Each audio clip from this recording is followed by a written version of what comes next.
Allez. Voilà 5 ans que Myriam Noireau a fait le choix de vivre dans cet écrin de verdure avec ses animaux, à commencer par ses moutons. Là devant nous, il y a le mérinos de Rambouillet. Bon, celui-là, c'est pas un pur race, il a été donc croisé, mais c'est une laine très fine, très blanche, une des plus fines. C'est donc bien pour leur laine qu'elle élève ses animaux, moutons Shropshire, tout droit venus du sud de l'Angleterre, moutons de Sologne et même des alpagas. C'est une laine qui est très longue, très douce, qui est très agréable à travailler et avec des couleurs variées, puisqu'en fait il y a chez l'alpaga une vingtaine de couleurs de toisons différentes. Et Myriam est aux petits soins avec tous ses animaux. Élevée en agriculture biologique, 1 à 2 fois par an, le cheptel est tondu.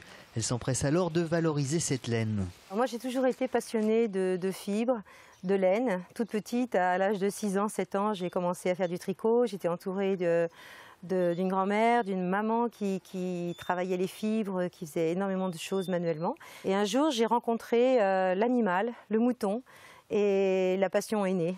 Après avoir lavé et séché la laine, Myriam prend place sur une cardeuse hors d'âge. Là, moi, je m'en sers particulièrement pour carder la laine. La première étape du cardage, c'est-à-dire de la démêler, en fait. La laine sera ensuite recardée, cette fois-ci avec une machine électrique, pour une meilleure finition et ensuite filée. Restera la teinture et pas n'importe quelle teinture. Celle-ci est naturelle et réalisée avec des plantes tout droit venues de son jardin. Là, on est devant l'orcanette. L'orcanette, c'est une petite plante de la famille des bourraches qui a une racine qui est utilisée en teinture végétale.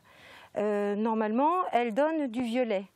J'ai testé, je n'ai pas eu de violet, j'ai eu un gris, mais je pense que, bon voilà, en matière de teinture végétale, on n'est pas maître des choses. En créant sa marque Natwooli, elle avait dans l'idée de revaloriser la laine 100% naturelle qui semble avoir perdu ses lettres de noblesse dans l'Hexagone. Actuellement, la laine est considérée comme sous-produit de l'agriculture. Donc elle est jetée ou elle est envoyée en Chine. Et ces produits nous reviennent avec des traitements chimiques et avec aussi un impact écologique au niveau du transport.